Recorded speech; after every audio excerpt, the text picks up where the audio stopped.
Hello student, welcome to my new video.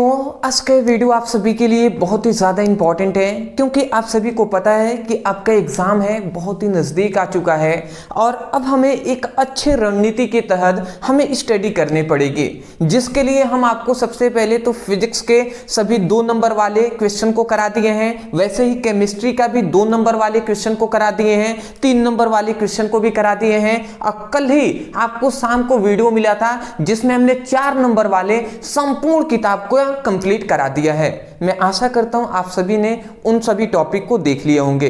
यदि आपने 2 number, 3 number और 4 नंबर वाले प्रश्नों को नहीं देखा, डिस्क्रिप्शन बॉक्स में लिंक है, उसको देख लीजिएगा। चलिए जी, आज के इस वीडियो में हम क्या पढ़ने वाले हैं वो भी हम जान लेते हैं। आज के इस वीडियो में सबसे महत्वपूर्ण 5 प्रयोगशाला विधि को आज के इस वीडियो में जानेंगे जो आपके बोर्ड एग्जाम में 5 मार्क्स में पूछे जाते हैं। कितने नंबर में जी? तो 5 मार्क्स में ये हमसे पूछे जाते हैं। तो उन सभी 5 इंपॉर्टेंट प्रयोगशाला विधि पर हम डिस्कस करेंगे जो बोर्ड एग्जाम 2025 के लिए इंपॉर्टेंट है। तो चलिए अब हम स्टार्ट करते हैं, समझने का प्रयास करते हैं। बेसिक बात मैं यही कहूँगा कि मैं हमेशा से कहते आ रहा हूँ कि कॉपी पेन लेकर बैठिएगा, क्योंकि देखने से नहीं होगा दोस्त। जब तक आप कॉपी पेन लेकर बैठेंगे नहीं, अच्छे से पढ़ेंगे नहीं, अच्छे से समझेंगे नहीं, तब तक होने वाला कुछ नहीं है। अगर नंबर अधिक चाहिए, नंबर अच्छा चाहिए तो मेहनत तो करना ही पड़ेगा। बात समझ रहे हैं ना? चलिए जी, तो सबसे पहला हमारे यहाँ पे आता है फॉर्मल्डिहाइड। द फर्स्ट क्वेश्चन हमारा क्या है जी? फर्स्ट क्वेश्चन है फॉर्मल्डिहाइड बनाने की प्रयोगशाला विधि। तो देखिए, हम प्रयोगशाला विधि केवल जानेंगे ना, तो ये क्वेश्चन कैसे पूछता है? तो देखिए क्या पूछा है, फॉर्मल्डिहाइड बनाने की प्रयोगशाला विधि भी पूछेगा, इसके साथ साथ इसका भौतिक गुण, रासायनिक गुण, इसका उपयोग क्या होता है, सब डिटेल में एक्सप्लेन करके पूछा जाता है। तो जिस तरीके से पूछा गया है उसी तरीके से हम यहाँ पे प्रोवाइड करेंगे। ये नहीं कि ओनली प्रयोगशाला विधि हम जान जाएंगे वही काफी है, ऐसा नहीं, टोटल हम डिस्कस करेंगे जी। चलिए, तो सबसे पहले यहाँ पे हमने लिखा हुआ है फॉर्मल्डिहाइड बनाने की प्रयोगशाला विधि क्या है, समझिएगा। जब यहाँ पे लिखा गया है कि जब मेथिल एल्कोहल को वाष्प के, मतलब मेथिल एल्कोहल को वाष्प का वायु के साथ क्या करते हैं, 200 से 250 डिग्री सेल्सियस ताप पर हम क्या करते हैं, पीडी के साथ गर्म करते हैं, तो फॉर्मल्डिहाइड का निर्माण होता है। सिंपल सी बात है, मेथिल एल्कोहल को लेंगे और हम वायु के साथ हम क्या करेंगे, 200 से 250 डिग्री सेल्सियस ताप पर हम पीडी के उत्प्रेरक की उपस्थिति में गर्म करेंगे, जिससे हमें क्या मिल जाएगा, फॉर्मल्डिहाइड मिलेगा। चलिए जी, तो सबसे पहले हम देखिए क्या लेते हैं, समझिएगा, अच्छे से हम समझेंगे जी, कोई दिक्कत वाली बात नहीं है। सबसे पहली बात हम यहाँ पे लेते हैं मेथिल एल्कोहल को। मेथिल एल्कोहल का सूत्र क्या होता है जी, CH3OH। तो मेथिल एल्कोहल के हम 2 अणु लेंगे, तो यहाँ पे भी ले लेते हैं CH3OH। तो ये हमने सबसे पहले मेथिल एल्कोहल ले लिया। अब हम क्या ले लेंगे, वायु ले लेंगे। वायु में क्या, वायु जहाँ पे भी होता है ज्यादातर ऑक्सीजन लिया जाता है, तो ऑक्सीजन हम यहाँ पर ले लेते हैं, ठीक है ना। तो O2 हमने ऑक्सीजन यहाँ पे ले लिया। अब किसके उपस्थिति में क्रिया कराना है, यहाँ पे थोड़ा सा मैं बड़ा कर दे रहा हूँ, किसकी, प्लेटिनम उत्प्रेरक की उपस्थिति में हमें क्रिया कराना है, प्लेटिनम के उत्प्रेरक की उपस्थिति में, और 200 से 250 डिग्री सेल्सियस ताप पर हमें इसको कराना है। तो चलिए जी, हम कराकर दिखाते हैं। तो जैसे ही हम कराते हैं तो बात समझिएगा, क्या क्या यहाँ से निकलता है। यहाँ से हमसे निकलेगा ये कि एक तो H2O, देखिए बात आप ऐसे समझेंगे जैसे हम इसकी क्रिया कराते हैं, ठीक है ना। तो यहां से एक H2O ये निकल जाता है हमारा, ठीक है ना। एक H2O हमारा यहां से निकल गया, ठीक है। और दूसरा हमारा यहां से, देखिए जैसे हम ऐसे समझाए ना, इस तरीके से नहीं, जैसे ना यहां से, जैसे मैं एक कहूं तो देखिए 1 2 3 4, ये 4 हाइड्रोजन यहाँ से निकलते हैं। यहाँ पे एक एक है तो ये एक एक निकल जाएंगे, यहाँ पे 3 है, यहाँ पे 3 है, तो इधर में से एक एक निकलेंगे। तो 4 हाइड्रोजन सबसे पहले निकलते हैं, तो 4 हाइड्रोजन को 2H2 लिख सकते हैं, 2H2 हमने लिख दिया। और उसके बाद यहाँ से 2 ये ऑक्सीजन है, इसके साथ क्रिया कर लेते हैं, तो यही 2H2O बनकर बाहर निकल जाते हैं। तो आप समझ गए ना, ये इतना सब निकले हुए हैं। तो अब बचा क्या, अब बचा ये है कि देखिए यहाँ पर C बचा है, देखिए C बचा है, अब फिर से ऊपर 3 हाइड्रोजन है, उसमें से एक निकल गया है तो 2 H बचा हुआ है, तो H2 बचा है, और यहाँ पे एक O है तो O बचा हुआ है, ठीक है ना, यही बचे हुए हैं। और नीचे भी यही CH2O बचा हुआ है, तो 2 मतलब बचे हुए हैं, तो आगे हम 2 लिख सकते हैं, समझ रहे हैं ना। तो इस तरीके से हम लिख सकते हैं। और ये 2H2O है, तो ये हमने 2H2O थोड़ा पास में लिख दिया, तो ये हमारा बनता है जी। अब यहाँ पे हमारा जो CH2O लिखा गया है, यही हमारा क्या है, यही है हमारा फॉर्मल्डिहाइड। ये क्या है जी, यही हमारा है फॉर्मल्डिहाइड।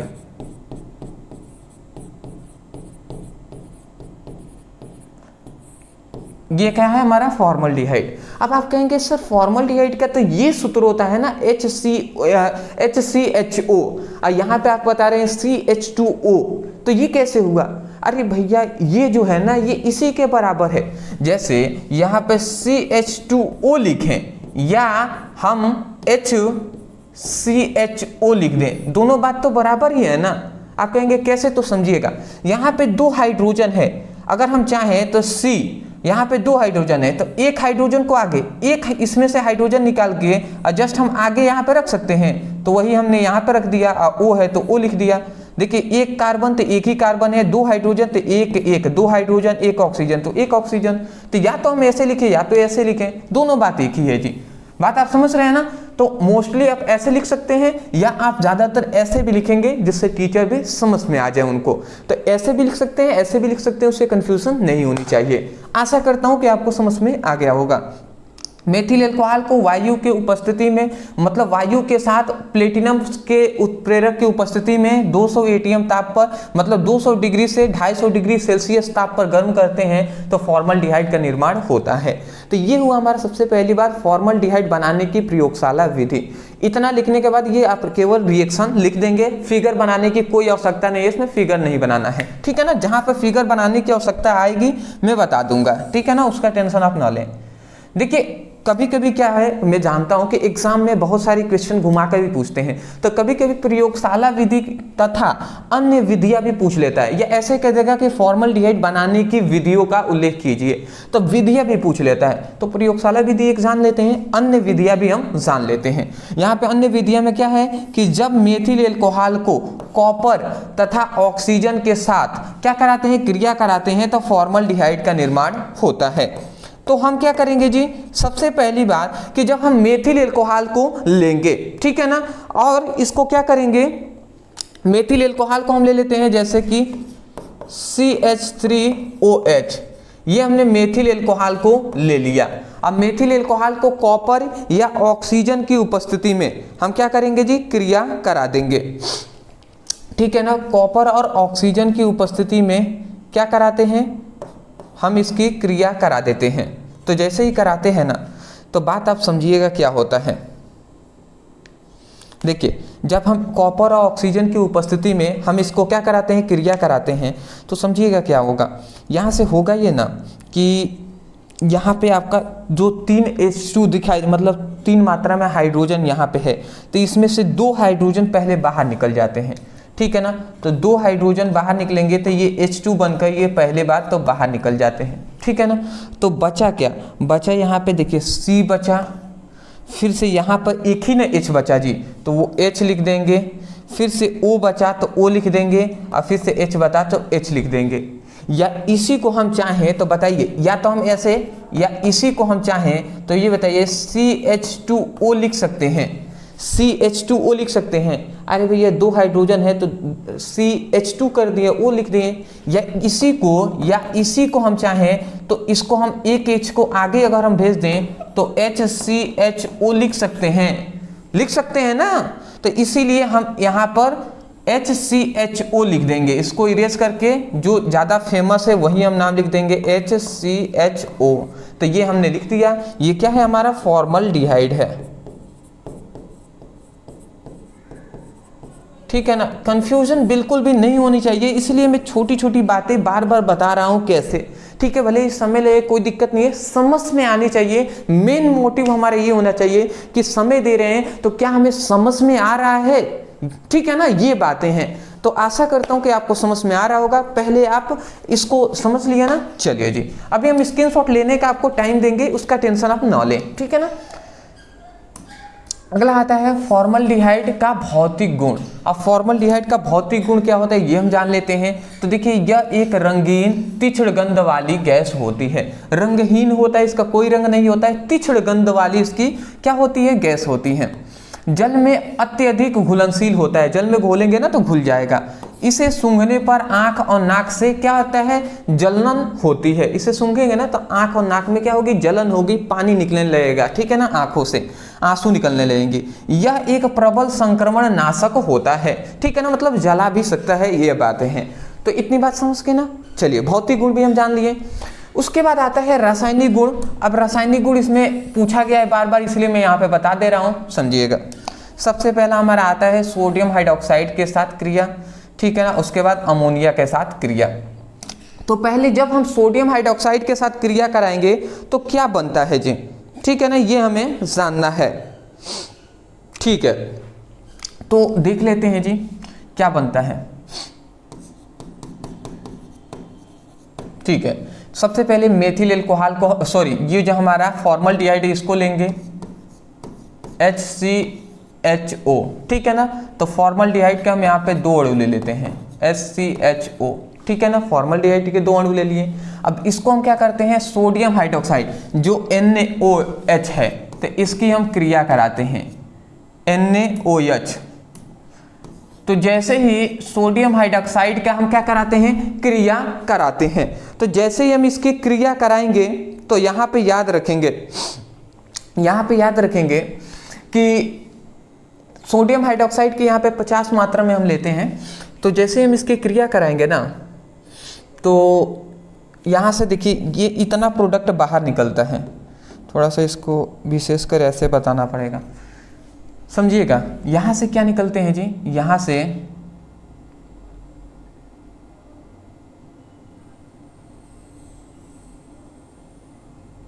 ठीक है, ये आपको दिखाई दे रहा है, इतना ये बाहर निकलता है। C 3 हाइड्रोजन है, 1 2 3, तो CH3 यहाँ से बाहर निकलता है। तो यही हम लिख देंगे CH3। इतनी बात समझ गए। और यहाँ से OH निकलता है इसके साथ, तो CH3OH। तो ये सबसे पहले बाहर निकल गया। उसके बाद बचा क्या, HCOONA बचा। तो दूसरी पॉइंट में क्या निकलता है, HCOONA। तो ये दूसरी बार हमारा निकलता है, समझ रहे हैं, HCOONA। तो ये हमारा दूसरी बार में निकलता है। तो यहाँ पे जो CH3OH बना, ये क्या है, मेथिल एल्कोहल है, ठीक है ना। बात आपको समझ में आनी चाहिए, ये क्या है, मेथिल एल्कोहल। तो मैं आशा करता हूं आप समझ गए होंगे, ये फॉर्मल्डिहाइड है। ये क्या है, सोडियम हाइड्रोक्साइड है। तो जब हम क्या करते हैं, फॉर्मल्डिहाइड को सोडियम हाइड्रोक्साइड के साथ क्रिया कराते हैं तो हमारा मेथिल एल्कोहल का निर्माण होता है। अब हमें दूसरा जानना है कि अमोनिया के साथ इसकी क्रिया कराएंगे तो क्या बनेगा जी, ठीक है ना। तो जैसे ही हम अमोनिया के साथ इसकी क्रिया कराते हैं तो यहाँ पे याद रखेंगे कि हम ले लेंगे यहाँ पर 6 मात्रा में, क्या ले लेते हैं, HCHO, मतलब 6 मात्रा में हम क्या ले लेते हैं, फॉर्मल्डिहाइड को हम ले लेते हैं, ठीक है ना। फॉर्मल्डिहाइड को 6 मात्रा में ले लेंगे और अमोनिया के साथ हम इसकी क्रिया करा देंगे। और जब जैसे ही हम अमोनिया के साथ इसकी क्रिया कराते हैं, ठीक है ना, जैसे ही हम इसकी अमोनिया को 4 मात्रा में हम लेकर और जैसे ही हम इसकी क्रिया कराएंगे तो यहाँ से हमारा जो बनेगा वो क्या बनेगा, हमारा यूरोट्रोपिन बनता है, ठीक है ना, CH2, ठीक है ना, CH2 का होल 6 और N4 ये हमारा बनता है। इसको आपको याद करना पड़ेगा, ठीक है ना, ये थोड़ा सा रिएक्शन हार्ड है, ठीक है ना। 6 मात्रा में यहाँ से क्या हमारे निकलता है जी, 6 मात्रा में H2O निकलता है। तो इस बात को आपको याद रखेंगे। ये क्या है, यूरोट्रोपिन है,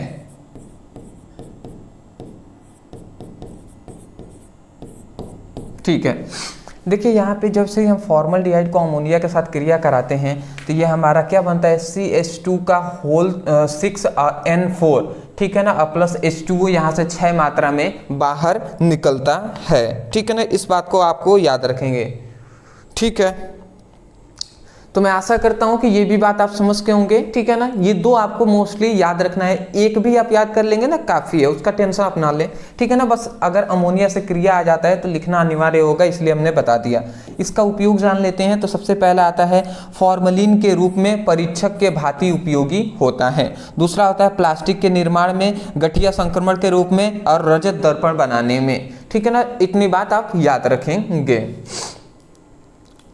ठीक है जी। आप इसका स्क्रीनशॉट चाहें, ठीक है, सबसे पहले आप चाहें तो इसका स्क्रीनशॉट ले लें। फॉर्मल्डिहाइड बनाने की विधि ले लिए होंगे ना, ठीक है। इसका भी ले लें, भौतिक गुण, ठीक है जी। अब ये भी हमारा रासायनिक गुण और उपयोग का ले लें, ठीक है जी। तो देखिए पहला हमारा एक इम्पॉर्टेंट जो प्रयोगशाला विधि है जिसमें फॉर्मल्डिहाइड बनाने की विधि जो था, आज के इस वीडियो में फॉर्मल्डिहाइड पे जिस तरीके से क्वेश्चन जितने भी पूछे जाते हैं इतना लिख देंगे, फुल नंबर आपको 5 नंबर मिल जाएंगे। आशा करता हूं कि आपको समझ में आ गया होगा। कुछ टॉपिक होते हैं, ठीक है ना, कुछ रिएक्शन जिसको थोड़ा सा हम याद ही करेंगे तो बेटर रहेगा। हर चीज़ें समझ कर याद करेंगे ना तो उतना ज़्यादा दिक्कत हो जाएगी, और समय कम है, हमें 5 प्रयोगशाला विधि समझना है, इसलिए मैं सभी चीज़ों पर डिटेल में उतना मैं नहीं जा पा रहा हूँ, ठीक है ना। तो आगे बढ़े हम, चलिए जी। दूसरा हमारा यहाँ पे आता है कि एसीटोन बनाने की प्रयोगशाला विधि। ये हमारा दूसरा प्रयोगशाला विधि है, समझिएगा। अब इसके बारे में पूरा डिटेल में एक्सप्लेन करेंगे। CH3COCH3, तो ये हमारा एसीटोन है। अब एसीटोन बनाने की प्रयोगशाला विधि हमें जानना है। तो कह रहे हैं कि जब, यहाँ पे समझिएगा, जब कैल्शियम एसीटेट का शुष्क आसवन कराते हैं तो एसीटोन का निर्माण होता है, ठीक है ना। अच्छा, मैं आपको एक और बात बता दूं यहाँ पे, देखिए जिन विद्यार्थियों को ये रिएक्शन समझ में नहीं आया होगा, ठीक है ना, मैं जानता हूँ बहुत सारे स्टूडेंट हैं जिनको नहीं समझ में आया है। देखिए मैं अभी इसको पूरा अच्छे से मैं यहाँ पर ना बनाकर आपको समझा सकता हूँ। 6 मात्रा में इसको बनाता है, इसको 4 मात्रा में लिखता, उसके बाद एक एक पॉइंट को निकालता तो आपको समझ में आता। अगर नहीं आया आपको तो परेशान होने की जरूरत नहीं है। आप क्या कर सकते हैं, आप लिखिएगा फॉर्मल्डिहाइड बनाने की विधि ब्रदर सर, इतना लिख के सर्च करेंगे। एक हमारी पर्सनली इस टॉपिक पर हमारी वीडियो मिलेगी, उसको पढ़ लेंगे ना तो आपको उसमें हमने डिटेल में सभी पर एक्सप्लेन किया हुआ है, तो उसमें आपको आसानी से समझ में आ जाएंगी, ठीक है ना। तो आशा करता हूं उस तरीके से जाकर इस रिएक्शन को भी समझ सकते हैं यदि आपके पास टाइम है। मैं जानता हूं समय कम है, इसलिए मैं थोड़ा सा जल्दी पढ़ा रहा हूं। तो जब हमें कैल्शियम एसीटेट का हम क्या करते हैं, शुष्क आसवन कराते हैं, तो हमें क्या मिलता है, एसीटोन का निर्माण होता है, ठीक है ना। तो हम क्या ले लेंगे, कैल्शियम एसीटेट को हम ले लेते हैं। तो सबसे पहले हम कैल्शियम एसीटेट को ले लेंगे, CH3COO, फिर से CH3COO Ca। तो ये सबसे पहले हमने क्या यहाँ पे ले लिया है, हमने सबसे पहले कैल्शियम एसीटेट को ले लिया है। और जैसे ही हम कैल्शियम एसीटेट को लेकर हम शुष्क आसवन कराते हैं, तो जैसे ही हम कैल्शियम एसीटेट को लेकर हम शुष्क आसवन कराएंगे तो समझिएगा क्या होगा।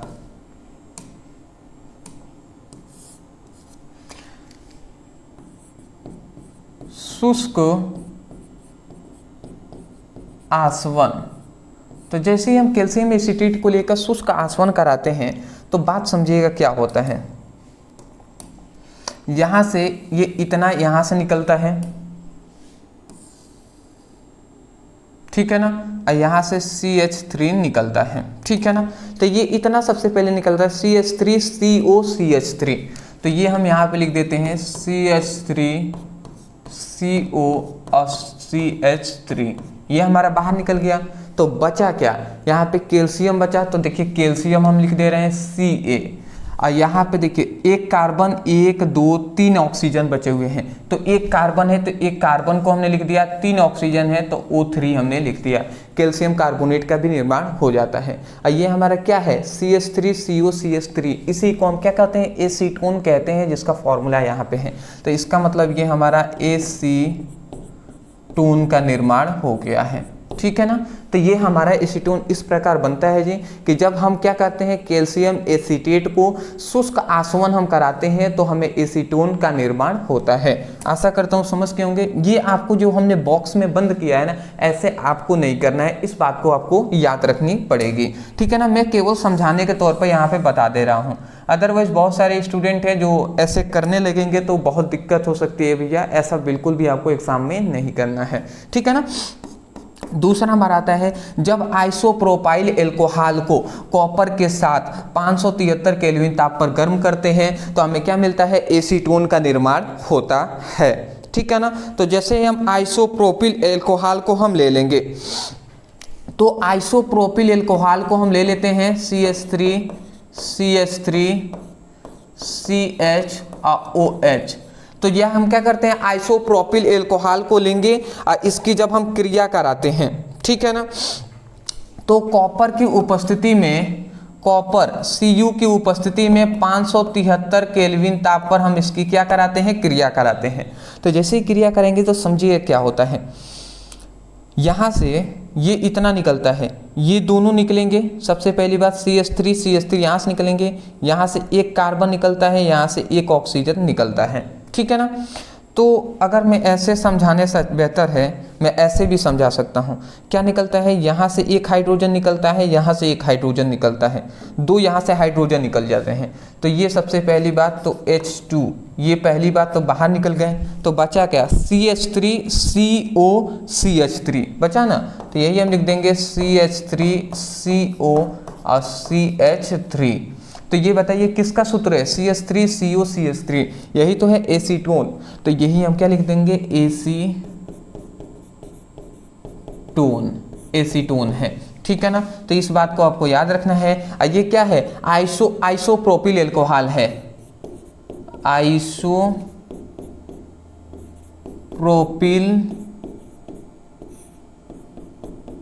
एल्कोहल।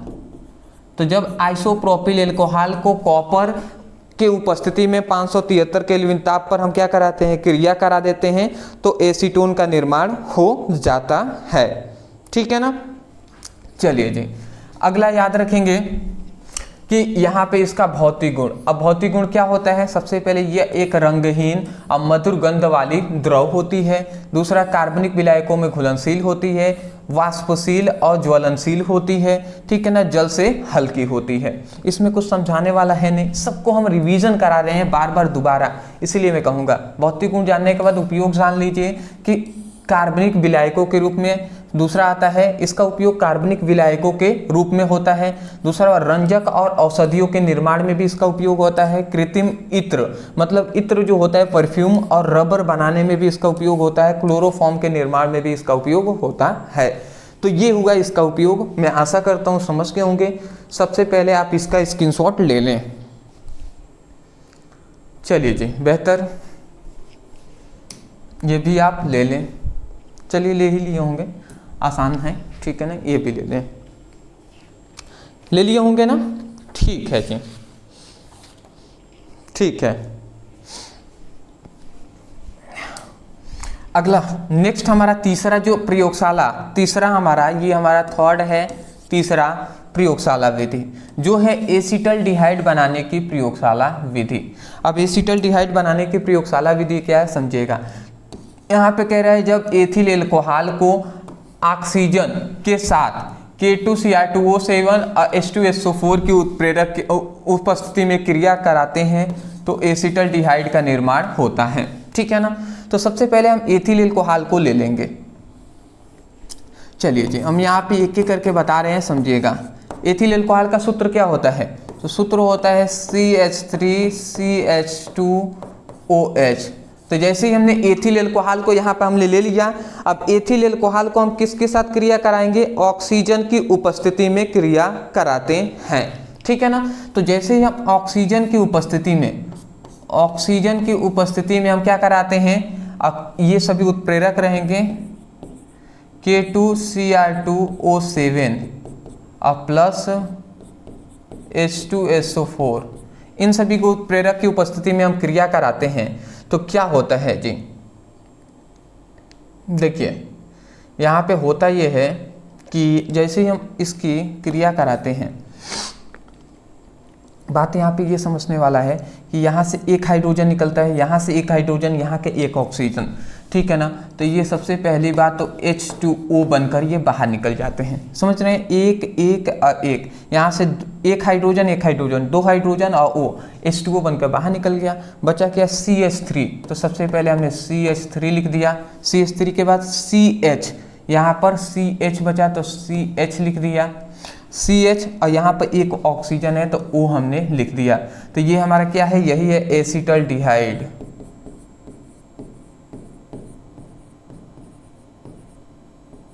ठीक है, एसिटल्डिहाइड। तो मैं आशा करता हूँ कि एसिटल्डिहाइड आपको समझ में आ गया होगा। और ये क्या है हमारा, यहाँ पे जल है तो ये हमने लिख दिया H2O। तो ये एसिटल्डिहाइड बनाने की विधि समझ में आ गया होगा। एथिल एल्कोहल, ये क्या है, एथिल एल्कोहल है।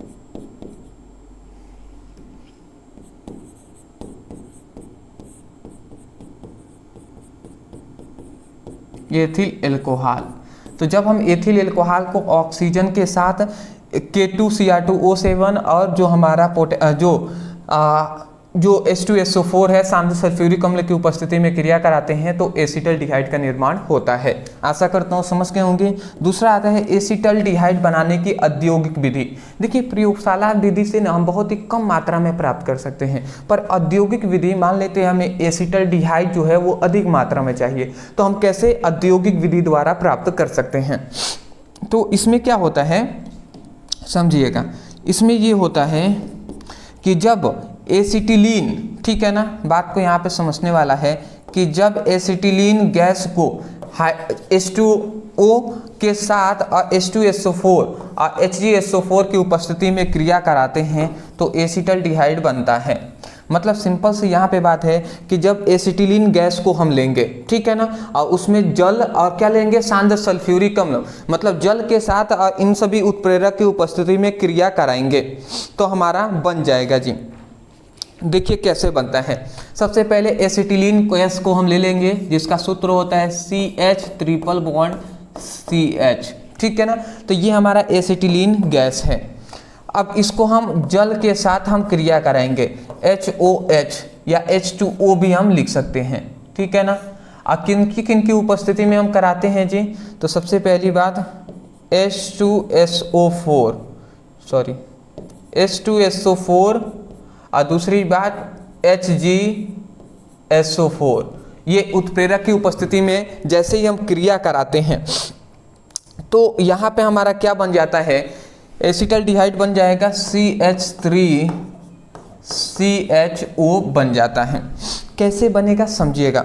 देखिए यहाँ पर एक कार्बन, ठीक है ना, एक कार्बन, दो कार्बन है इधर, तो देखिए यहाँ पर भी एक कार्बन, दो कार्बन हो गए। यहाँ के एक हाइड्रोजन, एक, चार हाइड्रोजन है ना इधर, देखिए तीन हाइड्रोजन, एक हाइड्रोजन, चार हाइड्रोजन है। इधर देखेंगे तो एक ऑक्सीजन है, इधर भी देखेंगे तो एक ऑक्सीजन है। तो इसका मतलब समीकरण जो क्या है, संतुलित है। तो इसका मतलब ये क्या है, एसिटिलीन है, एसिटिलीन गैस।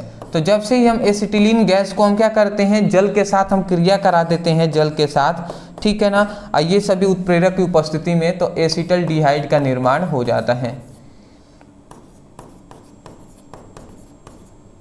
एसिटल्डिहाइड का निर्माण हो जाता है। तो आप इसका स्क्रीनशॉट ले लें, हम आगे बढ़ेंगे जी, ठीक है ना, बहुत बेहतर जी। चलिए ले लिए होंगे स्क्रीनशॉट।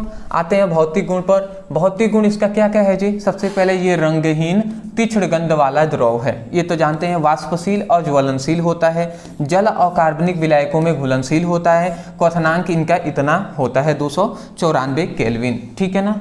चलिए उपयोग जान लेते हैं। तो इसका उपयोग क्या है जी, कार्बनिक यौगिकों के निर्माण में, रंजक और औषधियों के निर्माण में, क्लोरोफॉर्म बनाने में भी इसका उपयोग होता है। इतनी बात समझ के ना। तो ये हमारा 3 प्रयोगशाला विधि कंप्लीट होता है। चौथे पर आते हैं जी, ठीक है ना। चौथा, तो चौथा हमारा है बेंजल्डिहाइड। चौथा हमारा क्या है समझिएगा, बेंजल्डिहाइड बनाने की प्रयोगशाला विधि। अब बेंजल्डिहाइड बनाने की प्रयोगशाला विधि क्या है समझिएगा। तो यहाँ पे कह रहा है कि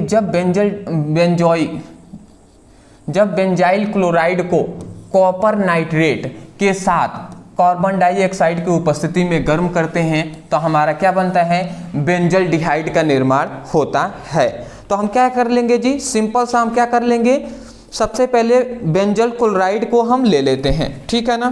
बेंजल क्लोराइड को हम यहाँ पर ले लेंगे, ठीक है ना। देखिए बेंजल क्लोराइड को ले लेंगे C6H5CH2, ठीक है ना, Cl, ठीक है ना। तो यहाँ पे हम जैसे ही बेंजल क्लोराइड के 2 अणु को लेंगे, ठीक है ना, 2 अणु को हम ले लेंगे, बेंजल क्लोराइड के 2 अणु को। तो देखिए या तो हम चाहते थे यहीं पे भी 2 लिख सकते थे, उससे कंफ्यूजन आपको नहीं होना चाहिए। तो बेंजल क्लोराइड के 2 अणु को ले लिया और कॉपर नाइट्रेट के साथ हम इसकी क्रिया कर लेते हैं, कॉपर और नाइट्रेट NO2, इस तरीके से हमने लिख दिया।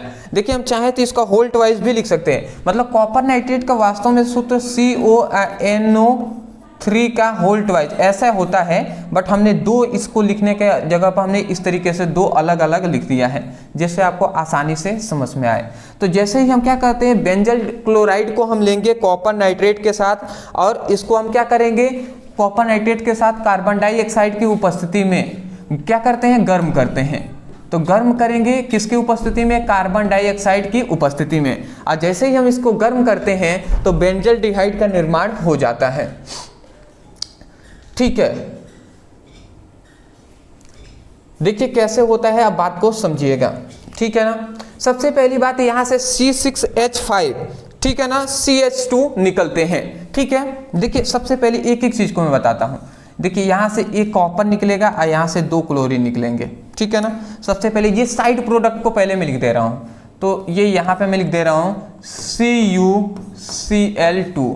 तो ये हमारा सबसे पहले निकल गया CuCl2 निकल जाता है, ठीक है ना। इतनी बात आप समझ गए, ठीक है, इतनी आप समझ गए हैं। उसके बाद यहां से देखिए, उसके बाद यहां पर नाइट्रिक अम्ल निकलता है, ठीक है ना, ठीक है जी, ठीक है। तब उसके बाद आप यहां पे क्या निकलेगा, पहले बात तो CCl2 निकल गया, ठीक है, समझिएगा। यहां से एक हाइड्रोजन निकलता है, ठीक है ना, यहां से एक हाइड्रोजन निकलेगा और यहां से एक हाइड्रोजन निकला तो देखिए H हो गया, समझिएगा बात को। और यहां पर N निकला और 3 ऑक्सीजन है तो यहां से 2 ऑक्सीजन को निकाल दिया तो HNO2 निकल गया। तो ये HNO2 निकलता है, H, ठीक है ना, HNO2 निकलता है। तो बात को समझिएगा, यहां पर अगर एक हाइड्रोजन निकल रहा है तो इसका मतलब एक ही हाइड्रोजन यहां पे है, यहां पर NO2 निकला है, इसका मतलब एक ऑक्सीजन है, इस बात को आप याद रखेंगे।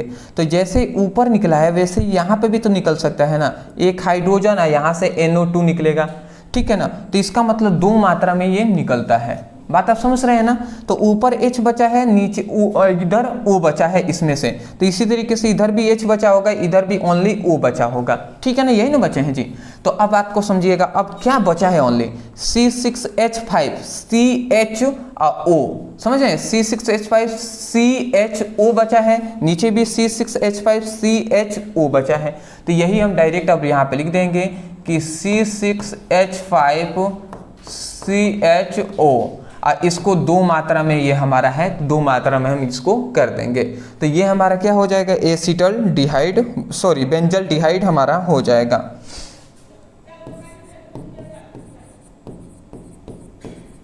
देखिए बात आपको समझ में आ रही है या नहीं, ये ज़्यादा इंपॉर्टेंट है। अगर कुछ नहीं समझ में आनी चाहिए आपको, थोड़ा सा मैं आराम से ही बता रहा हूँ, बट आपको समझ में आ जाए ये मेरे लिए बहुत ही ज़्यादा इंपॉर्टेंट है, क्योंकि मोस्टली आपको समझ में आ जाए, मेहनत तो आपको करना पड़ेगा ना। तो देखिए CuCl2 सबसे पहले ये हमारा निकला है, फिर से हमने कहा कि यहाँ से एक हाइड्रोजन और यहाँ से NO2 निकला है, तो HNO2 और नीचे भी HNO2 है, तो ये 2 मात्रा में हमारा HNO2 निकल गया है, तो बचा क्या, C6H5C, एक ही हाइड्रोजन यहाँ पे दो था, एक निकल गया है तो एक हाइड्रोजन और यहाँ का एक ऑक्सीजन, तो C6H5CHO। तो यही हमारा दो मात्रा में C6H5CHO बना है बेंजल्डिहाइड, जो कि हमने यहाँ पर लिख दिया है। ठीक है ना, स्क्रीनशॉट आप ले लें। ठीक है जी, ठीक है, ठीक है। दूसरा, अब देखिए, अब हम जानेंगे कि बेंजल्डिहाइड बनाने की अन्य विधियां कौन कौन सी हैं। सबसे पहले आता है रोजे-मुंड अभिक्रिया, दूसरा आता है गाटर-मैन अभिक्रिया। देखिए दोनों अभिक्रियाएं भी नाम से भी पूछ लिया जाता है, दोनों इंपॉर्टेंट है, एक एक करके हम समझ लेते हैं। सबसे पहले हम जानेंगे रोजे-मुंड अभिक्रिया को। तो सबसे पहले इसमें क्या आता है, बेंजीन क्लोराइड। ठीक है ना, बेंजीन क्लोराइड को हाइड्रोजन के साथ PD और BaSO4 उत्प्रेरक BaSO4 की उपस्थिति में क्रिया कराते हैं। तो क्रिया कराएंगे तो बेंजल्डिहाइड का निर्माण हो जाएगा। तो सबसे पहले हम क्या लेंगे, बेंजीन क्लोराइड को हम ले लेते हैं। तो चलिए जी, बेंजीन क्लोराइड को हम ले लेते हैं। तो एक हम यहाँ पर बेंजीन को बनाते हैं COCl, तो ये हमारा बेंजीन क्लोराइड हो गया। तो जब बेंजीन क्लोराइड को हम क्या कराते हैं, हम हाइड्रोजन के साथ हम क्या कराएंगे, क्रिया करा देंगे। तो जैसे ही हम हाइड्रोजन के साथ इसकी क्रिया कराते हैं, किन की उपस्थिति में कराएंगे, PD। तो PD के साथ प्लस PD के साथ BaSO4 उत्प्रेरक की उपस्थिति में हम क्रिया कराते हैं। जैसे ही क्रिया कराएंगे ना, तो क्या बनेगा समझिएगा, यहाँ पे हमारा बनता है, ठीक है।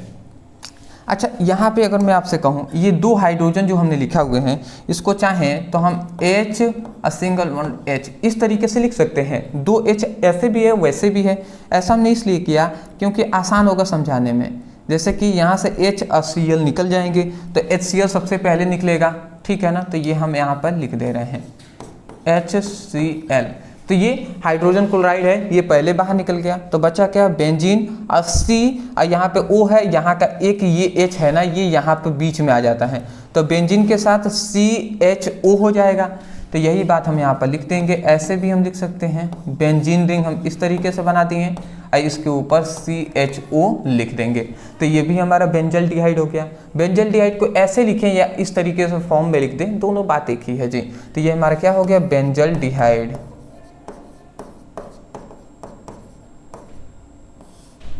ठीक है जी, तो ये हमारा बेंजल्डिहाइड का निर्माण हो गया है। सबसे पहली बात आपको समझ में आ गया होगा। अगला आता है ग्रिग्नार्ड अभिकर्मक से क्रिया। तो कह रहा है कि जब फिनाइल मैग्नीशियम ब्रोमाइड को एथिल फॉर्मेट के साथ हम क्रिया कराते हैं तो बेंजल्डिहाइड का निर्माण होता है। तो सबसे पहले हम क्या लेंगे, फिनाइल मैग्नीशियम ब्रोमाइड को ले लेंगे, ठीक है ना। तो चलिए जी, फिनाइल मैग्नीशियम ब्रोमाइड को हम ले लेते हैं। तो फिनाइल को ले लेंगे, phenyl magnesium bromide.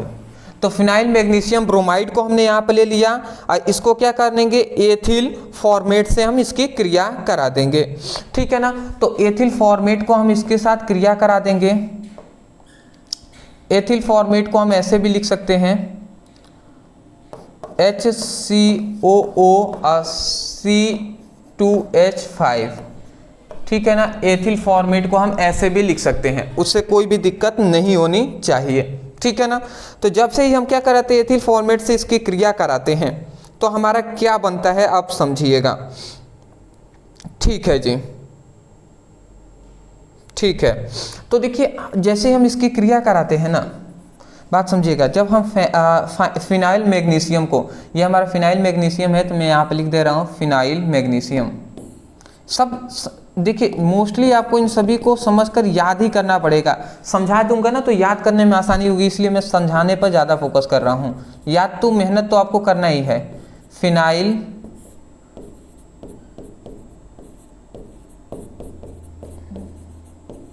Magnesium bromide. तो ये फिनाइल मैग्नीशियम ब्रोमाइड है और ये क्या है, हमारा एथिल फॉर्मेट है। तो ये क्या है, एथिल फॉर्मेट।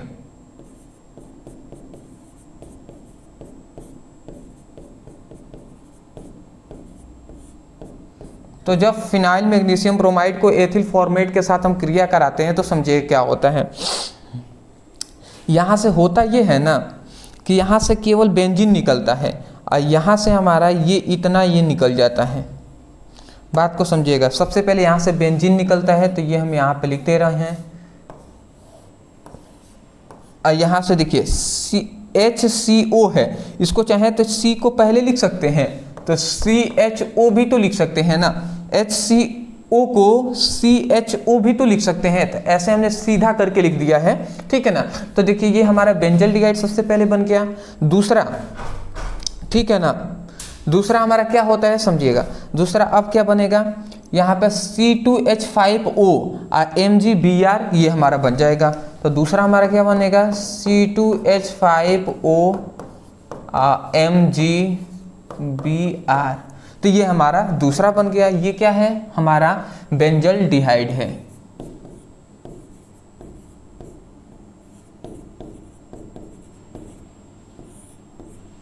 ठीक है जी, तो आशा करता हूँ आप समझ के होंगे। इसका स्क्रीनशॉट ले लें, फिर हम आगे बढ़ते हैं, ठीक है ना, ले लिए होंगे। चलिए जी, अगला हमारा आता है कि बेंजल्डिहाइड का भौतिक गुण। भौतिक गुण क्या है, यह एक रंगहीन और भाप वाष्पशील तेलीय द्रव होता है। अगला आता है विषैला होता है, इस बात को याद रखेंगे। जल में कम विलय होता है और गंध, मतलब इनकी गंध क्या होती है, कड़वे बादाम जैसी होती है, ठीक है ना, इस बात को आप याद रखेंगे। अगला आता है बेंजल्डिहाइड का, जो बेंजल्डिहाइड का रासायनिक गुण। रासायनिक गुण इसमें पूछ लिया जाता है सबसे पहले, ऑक्सीकरण और अपचयन। तो चलिए जी एक एक करके हम समझ लेते हैं, ठीक है ना। तो सबसे पहले हम बेंजल्डिहाइड का ऑक्सीकरण कराएंगे, ठीक है ना। चलिए अब एक एक करके हम बेंजल्डिहाइड का ऑक्सीकरण कैसे होता है समझिए, ठीक है जी। चलिए जब पढ़ना ही है तो अब समझ लेते हैं इसको भी। ऑक्सीकरण, बेंजल्डिहाइड को हम ले लेते हैं जी C6H5CHO। तो बेंजल्डिहाइड का हम ऑक्सीकरण करेंगे, ठीक है ना।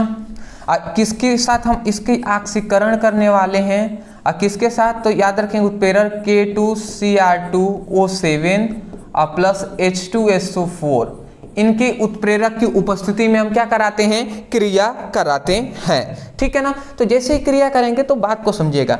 C6H5 है, CHO है, यहाँ का एक ऑक्सीजन जाकर यहीं पे ऐड हो जाता है तो बनेगा क्या, C6H5 हो गया ना। फिर से C है तो हम यहाँ पे लिख देंगे C। यहाँ पे एक ऑक्सीजन था, एक ये हो गया, दो ऑक्सीजन हो गए तो O लिख दिए। और यहाँ पे देखिए एक H भी तो है, हाइड्रोजन, तो ये हमने H लिख दिया। तो ये हमारा क्या बन जाएगा, बेंजोइक अम्ल बन गया।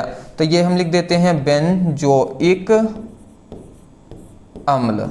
तो ये एक बेंजोइक अम्ल बनाने की बहुत ही अच्छी विधि है कि जब हम क्या करते हैं, जब हम बेंजल्डिहाइड का ऑक्सीकरण कराते हैं K2Cr2O7 और H2SO4 उत्प्रेरक की उपस्थिति में, तो बेंजोइक अम्ल का निर्माण हो जाता है, ठीक है ना। तो सबसे पहले इन बातों को आपको याद रखनी पड़ेगी, ठीक है ना। ठीक है जी, ठीक है।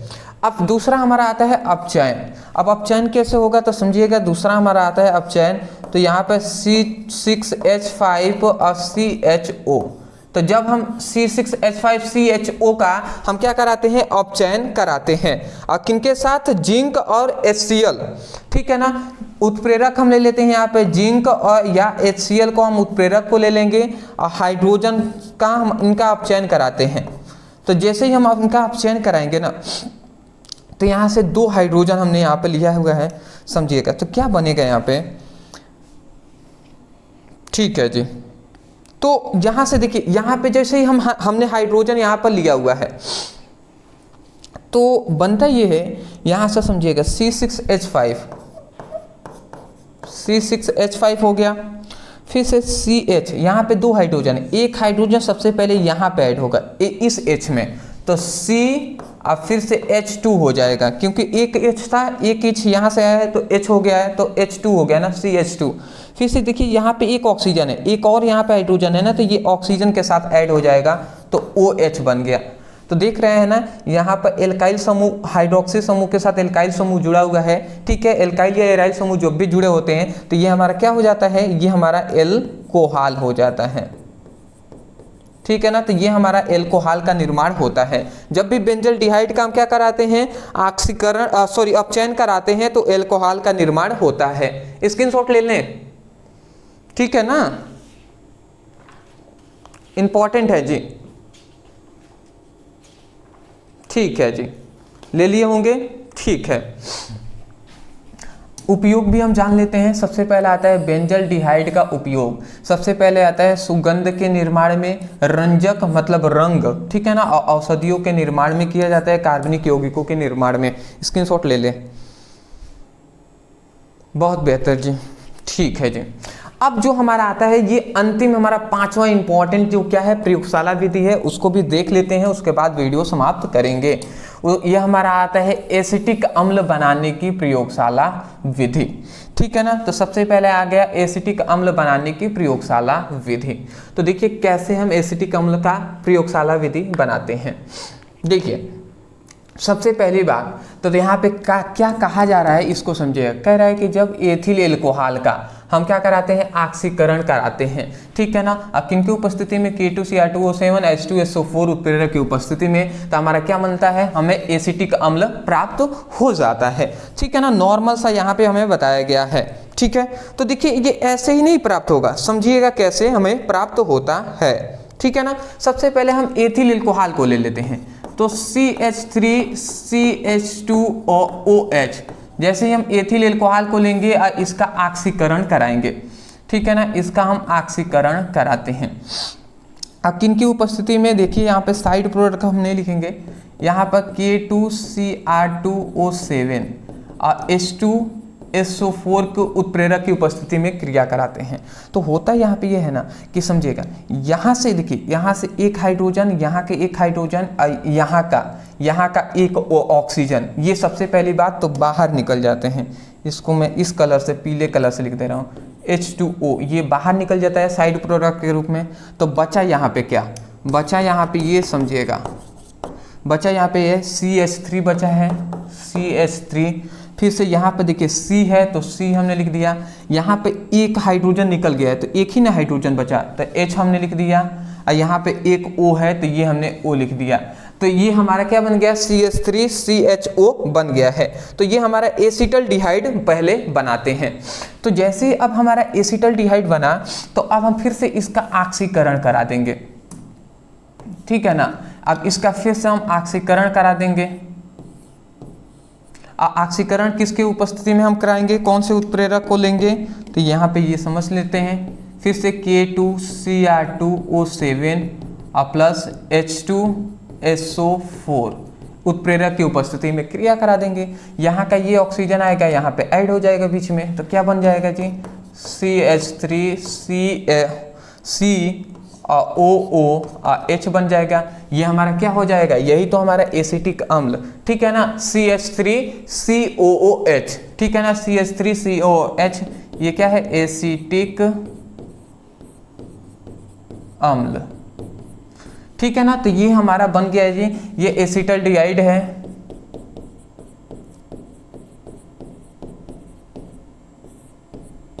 ये क्या है, हमारा एथिल एल्कोहल है।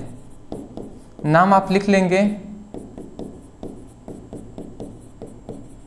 मैं नाम इसलिए लिख रहा हूं क्योंकि आप भी लिखें, मिस ना करें, स्क्रीनशॉट ले लें, ठीक है जी। चलिए ले लिए होंगे ना। अब आता है इसका भौतिक गुण। भौतिक गुण क्या क्या है समझिएगा। सबसे पहले आता है रंगहीन, खट्टा व तीक्ष्ण गंध वाला द्रव होता है, जल और कार्बनिक विलायकों में घुलनशील होता है, अच्छा विलायक होता है, जल से भारी होता है। इतनी बात समझ गए, चलिए जी, भौतिक गुण समझ गए हैं। अब आते हैं रासायनिक गुण। तो एसिटिक अम्ल का रासायनिक गुण, चलिए जी, एसिटिक अम्ल का रासायनिक गुण भी हम जान लेते हैं। सबसे पहले यहाँ पे आता है धातु की क्रिया, फिर से क्षार से क्रिया, PCl3 से क्रिया, अमोनिया से क्रिया। देखिए इस तरीके से ये पूछा जाता है, इसलिए हम बता रहे हैं। पहले धातु से क्रिया हम करा देंगे, जैसे कि यहाँ पर CH3 को हम ले लेते हैं COOH, तो ये हमने क्या कर दिया है, एसिटल्डिहाइड को हमने एसिटिक अम्ल को हमने ले लिया है। तो जैसे ही हम एसिटिक अम्ल को यहाँ पे ले लेते हैं, इसको हम सोडियम एक धातु है तो सोडियम से साथ हम इसकी क्रिया करा देते हैं। जैसे क्रिया कराएंगे ना तो होता यहाँ से ये है कि यहाँ से ये जो हाइड्रोजन है ना, ये हाइड्रोजन बाहर निकल जाता है। यहाँ से ये जो हाइड्रोजन है, यहाँ से ये हाइड्रोजन है बाहर निकल जाता है। तो सबसे पहले तो ये हाफ H2 बनकर ये बाहर निकल जाता है। हाफ H2 बनकर ये बाहर निकल गया तो बचा क्या यहाँ पे CH3COONA बचा, CH3COONA। तो ये हमारा CH3COONA हमारा बन गया, जिसे हमारा नाम है सोडियम एसीटेट। ठीक है ना, ये हमारा क्या है, सोडियम एसीटेट है, सोडियम एसीटेट। तो सोडियम एसीटेट का निर्माण हो जाता है। ये क्या है, हमारा एसिटिक अम्ल है।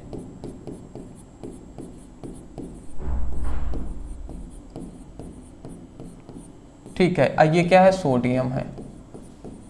सोडियम मतलब क्या है, एक धातु है। तो जैसे ही हम याद रखेंगे कि धातु के साथ क्रिया करा देते हैं तो सोडियम एसीटेट का निर्माण हो जाता है। अब दूसरा हम जानेंगे क्षार से क्रिया। ठीक है ना, कि क्षार से कैसे क्रिया करता है। देखिए दूसरा हम जानेंगे क्षार से क्रिया CH3COOH। अब कोई भी हम क्षार ले लेते हैं, जैसे एक प्रबल क्षार है जो है हमारा सोडियम हाइड्रोक्साइड। तो सोडियम हाइड्रोक्साइड से हम क्रिया करा देते हैं। तो यहाँ से जैसे ही हम सोडियम हाइड्रोक्साइड से क्रिया कराएंगे तो देखिए यहाँ से हमारा क्या बनता है। ठीक है ना, होता यही है कि यहाँ से एक हाइड्रोजन निकलता है, यहाँ से OH निकल जाता है। तो यहाँ से दो H और OH बनकर मतलब H2O बनकर ये पहली बात तो बाहर निकल जाएंगे। बचा क्या, CH3COONA बचा। तो ये हम लिख देंगे CH3COONA। तो ये हमारा सोडियम फिर से एसीटेट का निर्माण हो जाता है। ठीक है ना, तो इस बात को भी आपको याद रखनी पड़ेगी। ठीक है जी, ठीक है।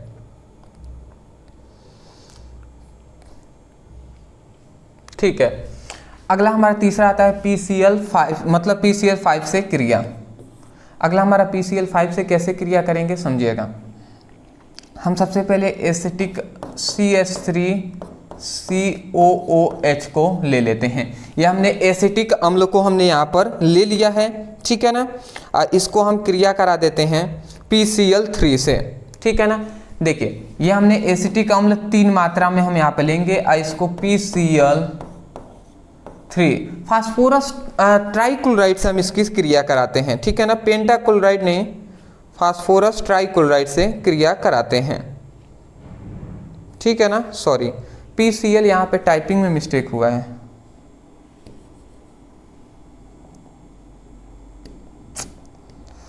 टाइपिंग वाले भी कैसे काम कर देते हैं। टाइपिंग में मिस्टेक,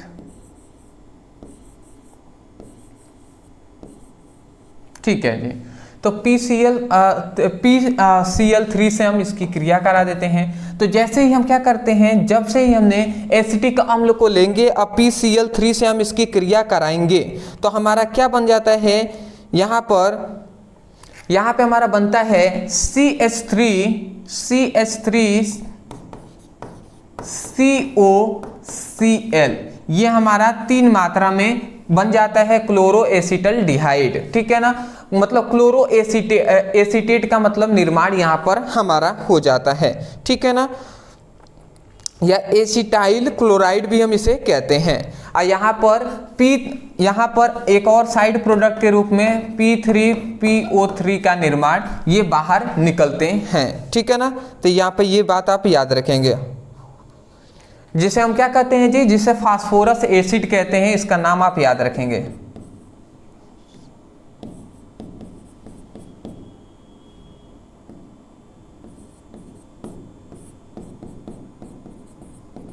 फास्फोरस एसिड या फास्फोरिक अम्ल।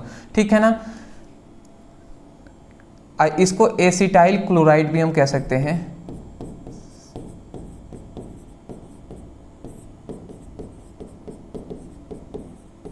ठीक है, तो इस बात को आपको याद रखना है। अगला हमारा आता है अमोनिया से क्रिया। तो अब अमोनिया से कैसे क्रिया करेगा जी, समझ लेते हैं। आसानी से हम इसकी क्रिया करा देंगे जी, टेंशन वाली बात नहीं है। देखिए सबसे पहले हम एसिटल, जो यहाँ पर CH3COOH, सबसे पहले एसिटिक अम्ल को हमने यहाँ पर लिया और इसकी हम क्रिया करा देंगे किससे, अमोनिया से क्रिया कराएंगे। तो NH3 अमोनिया का सूत्र होता है NH3, तो NH3 को HNH2 लिख सकते हैं, NH3 है ना, तो एक हाइड्रोजन को पहले हमने लिख दिया, तो वही हमने पहले H लिख दिया, फिर से NH2 लिख दिया है, ऐसे लिख सकते हैं ना, ऐसे हमने इसलिए लिखा है समझ में आ जाए आपको जल्दी। तो ये हमारा एसिटिक अम्ल है, ठीक है ना। एसिटिक अम्ल को अमोनिया के साथ क्रिया कराते हैं तो देखिए क्या होता है, होता यहाँ से ये है कि यहाँ से इतना ये चीज़ें बाहर निकल जाती हैं, ठीक है ना। H और OH ये आपस में क्रिया करके बाहर निकल जाएंगे, तो H2O बाहर निकल जाएंगे, बचा क्या, CH3CONH2 बचा, तो CH3CO और NH2 बचा, तो ये हमारा बन जाता है, ठीक है ना, जिसे हमारा क्या नाम है, एसिटामाइड, ठीक है ना। तो एसिटामाइड अमोनिया से क्रिया करता है तो ये क्या बनता है, एसिटामाइड, एसिटामाइड का निर्माण हो जाता है, ये क्या है, अमोनिया है, ठीक है। तो इतनी बात आप याद रखें, उपयोग याद रखें, कार्बनिक विलायकों के रूप में, रबड़ के स्कंदन में और कागज और जो रंग के निर्माण में इसका उपयोग होता है। स्क्रीनशॉट ले लें।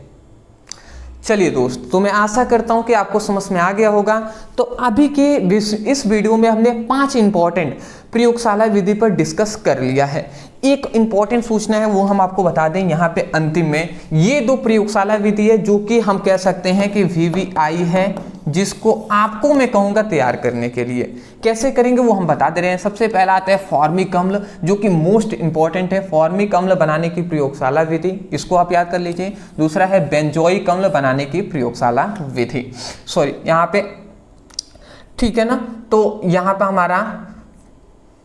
ये हमारा बेंजोइक अम्ल हो गया, फॉर्मिक अम्ल हो गया बनाने की प्रयोगशाला विधि।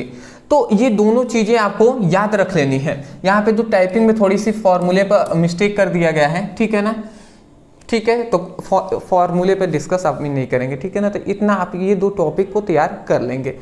कैसे करेंगे मैं आपको बता दे रहा हूँ। आप लिखिएगा फॉर्मिक अम्ल बनाने की प्रयोगशाला विधि, ब्रदर सर वीडियो आप इतना करके सर्च करेंगे, वीडियो हमारी मिलेगी, वहाँ से स्टडी कर सकते हैं। 5 इंपॉर्टेंट प्रयोगशाला विधि पर उस पर हमने डिस्कस कर लिया है। मैं आपको बता दूं, ये प्रयोगशाला विधि है ना, वो मात्र एक चैप्टर से पूछा जाता है, वो है चैप्टर 8 जो है एल्डिहाइड, कीटोन एवं कार्बोक्सिलिक अम्ल।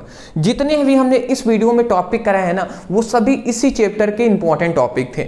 देखिए वन शॉट इस चैप्टर का हमने नहीं पढ़ाया हुआ था, इससे पहले के 7 चैप्टर का करा दिया था, 8वां नहीं कराए थे। तो हमने सोचा कि प्रयोगशाला विधि जो है वो हम करा देंगे, तो ये हमारा चैप्टर का वन शॉट मानिए, ये इस चैप्टर का 1 ही शॉट था जो कि हमने कंप्लीट करा दिया। ये भी 2 इसी चैप्टर के इंपॉर्टेंट है, इतना आप सर्च करके इन दोनों को पढ़ लीजिएगा। मैं आशा करता हूं कि आप इतना कर्तव्य जो है, अपना काम है, उसको जरूर करेंगे। अदरवाइज मुझसे कोई गलती हो गई मैं माफी चाहता हूं, ठीक है ना, क्योंकि मैं बहुत बड़ा एक, मैं कह सकता हूं कि नहीं मैं एक बहुत बड़ा टीचर हूं, नहीं ज्ञानी हूं, मुझे जितना आता है मैं उतना सिखाने का, समझाने का, बताने का प्रयास करता हूं। अदरवाइज वीडियो पसंद आए तो वीडियो को लाइक करने के साथ साथ चैनल पर नए होंगे तो चैनल को सब्सक्राइब कर दीजिएगा। यदि 2 नंबर, 3 नंबर, 4 नंबर वाले केमिस्ट्री का इंपॉर्टेंट टॉपिक देखना चाहते हैं, डिस्क्रिप्शन बॉक्स में लिंक है, आप जाइए उस पर क्लिक कीजिए, अपनी स्टडी कीजिए। तो मिलते हैं कल एक नए टॉपिक के साथ एक नए वीडियो में। Thank you so much for watching this video. Thank you.